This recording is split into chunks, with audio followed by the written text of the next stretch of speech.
আগের মুখ্যমন্ত্রীর মতন ঘুরতে নয়, আপনাদের ভাই শুভেন্দু পাহাড়ে আসবে উন্নয়ন করতে। মুখ্যমন্ত্রী হওয়ার পর প্রথমবার কার সঙ্গে গিয়ে এই বার্তা দিলেন শুভেন্দু অধিকারী। তার প্রতিশ্রুতি, পাহাড়ে সব বন্ধ চা বাগান খুলবে। মুখ্যমন্ত্রীর আরও আশ্বাস, নির্বাচনী ইস্তেহারে যা যা বলা হয়েছে সব প্রতিশ্রুতি পূরণ করা হবে।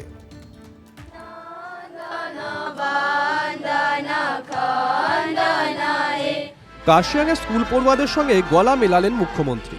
মুখ্যমন্ত্রী হওয়ার পর প্রথমবার পাহাড়ে গেলেন শুভেন্দু অধিকারী। কাশিয়াঙে জনসভা থেকে আশ্বাস দিলেন, ঘুরতে নয়, পাহাড়ে আসবেন উন্নয়ন করতে।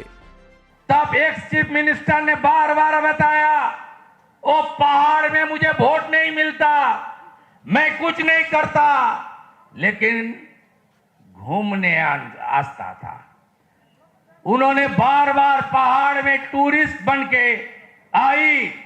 आपका भाई शुभेंदु पहाड़ में घूमने नहीं आएगा, काम करने के लिए आएगा। কেন্দ্রের প্রকল্প বাস্তবায়ন হবে পাহাড়ে। মুখ্যমন্ত্রীর আশ্বাস, পাহাড়ের উন্নয়নে রোড ম্যাপ তৈরি করবে রাজ্য সরকার। काम करने के लिए आएगा, और जो बोलूंगा सोच के बोलूंगा, और जो बोलूंगा वही काम मैं करूंगा। मेरा सरकार करेगा, भाजपा की एनडीए सरकार करेगा। পাহাড়ে উন্নয়নে অগ্রাধিকার, আর সেই কথা বলতে গিয়ে কটাক্ষ করলেন বিগত সরকারকে। যখন সিপিএম আমলের শেষ দিকে সিপিএমের নেতা মন্ত্রীরা পর্যন্ত পাহাড়ে উঠতে পারতেন না, মমতা বন্দ্যোপাধ্যায় অচলাবস্থা কাটিয়ে পাহাড়কে আবার স্বাভাবিক করেছেন, শান্ত করেছেন, পর্যটকদের আবার যাওয়ার মতো করেছেন। সবচেয়ে বড় কথা, ডেমোক্রেটিক সেটআপ সিস্টেমটা কিন্তু পাহাড়ে প্রতিষ্ঠা করে দিয়েছেন মমতা বন্দ্যোপাধ্যায়।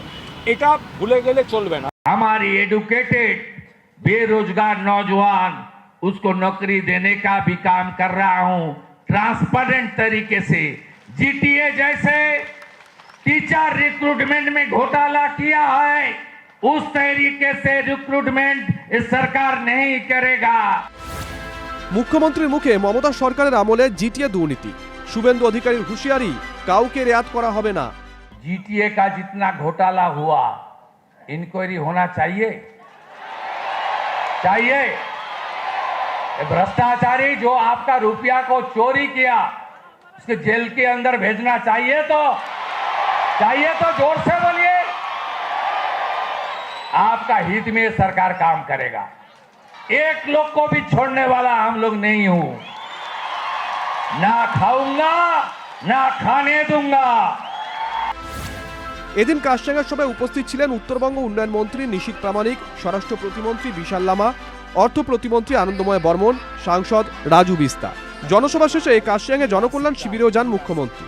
সরকারের নানা সামাজিক সুরক্ষা প্রকল্প সহ নাগরিক পরিষেবার সুবিধা মানুষকে পৌঁছে দিতে। প্রসেনজিৎ চৌধুরী ও ধনরাজ তামাংয়ের রিপোর্ট, টিভি9 বাংলা।